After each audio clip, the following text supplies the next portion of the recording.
प्रदेश में भारतीय जनता पार्टी के कैंपेन की बात करें, उसकी मैन पावर की बात करें या पूरे इंफ्रास्ट्रक्चर की बात करें तो हर लिहाज से बीजेपी का जो पल्ला था वो बहुत भारी था। और जिस तरह के प्रेडिक्शन एग्जिट पोल्स में आ रहे थे कि भाई जो गठबंधन है समाजवादी पार्टी और कांग्रेस का वो 10 के आसपास रह जाएगा, भारतीय जनता पार्टी 2014 का जो उनका रिजल्ट था उससे भी आगे जाएगी, यानी कि 73 से ऊपर भारतीय जनता पार्टी का आंकड़ा जाएगा। लेकिन जिस तरह से आज मैं सुबह से जो मतगणना के जो ट्रेंड था मैं उसको देख रहा था, उसमें मेन चीज़ ये देखने को मिली कि जो पोस्टल बैलेट था, पोस्टल बैलेट में कांग्रेस और समाजवादी पार्टी लगातार आगे चल रही थी, जबकि जो पोस्टल और बैलेट का जो वोट बैंक होता है वो हमेशा बीजेपी को मिलता है। ये कहा जाता है कि वो जो वोट है पढ़ा लिखा वोट है, इंटेलेक्चुअल लोग जो है बीजेपी को वोट देते हैं। लेकिन ये बहुत मेरे लिए शॉकिंग वाली खबर थी कि भाई कांग्रेस और समाजवादी पार्टी को भी पोस्टल बैलेट में बढ़त बनती दिखाई दी।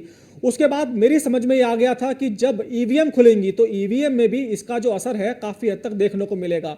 और वाकई ईवीएम जब खुलने लगी तो आप देखिए कि बहुत सी ऐसी सीट थी भारतीय जनता पार्टी के दिग्गजों की, वो हारते हुए दिखाई दिए। अगर हम बात करें सहारनपुर से स्टार्ट करते हैं, वहां पर राघव लखनपाल भारतीय जनता पार्टी के बहुत कद्दावर नेता थे। हालांकि जब 2019 का लोकसभा चुनाव हुआ था तो उनको हार का सामना करना पड़ा था, उसकी वजह मायावती और अखिलेश का गठबंधन था। इस बार माना जा रहा था कि राघव लखनपाल बहुत अच्छी वोटों से जीतेंगे। उसका रीजन ये था कि जो वहां के इमरान मसूद है कांग्रेस के प्रत्याशी, वो काफी कट्टर माने जाते हैं, मुस्लिमों की ज्यादा बात करते हैं, तो हिंदू वोट एकजुट होकर राघव लखनपाल के पास जाएगा। लेकिन वहां पर बहुत बड़ा उलटफेर हुआ। वहां पर आप देखिए इमरान मसूद 30,000 से ज्यादा वोटों से आगे चल रहे हैं। उसके बाद संजीव बालियान को मैं लगातार वॉच कर रहा हूं। संजीव बालियान जो है वो करीब 5,000 वोटों से आगे जो हो जाते हैं, कभी 3,000 वोटों से पीछे हो जाते हैं। तो ये अच्छे संकेत नहीं है पश्चिमी उत्तर प्रदेश में। इसके अलावा बात करें हम इकरा हसन की तो वो भी लगातार आगे बढ़ रही हैं। अगर हम बात करें ईस्ट यूपी की तो ईस्ट यूपी में अखिलेश यादव ने बड़ा करिश्मा दिखाया है। करीब अभी जो हमारे पास आंकड़ा आ रहा है 38 सीटों पर जो इंडिया गठबंधन है वो आगे चल रहा है। उसमें माफ कीजिएगा 38 सीटों पर जो है सपा आगे चल रही है और करीब 6 से 8 सीटों पर कांग्रेस आगे चल रही है।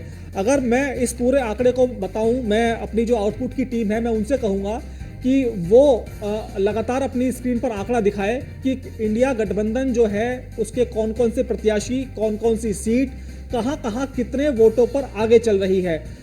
तो देखिए सबसे पहले शुरुआत करते हैं राजेश रायबरेली से। यहाँ पर राहुल गांधी करीब 39,000 वोटों से आगे चल रहे हैं।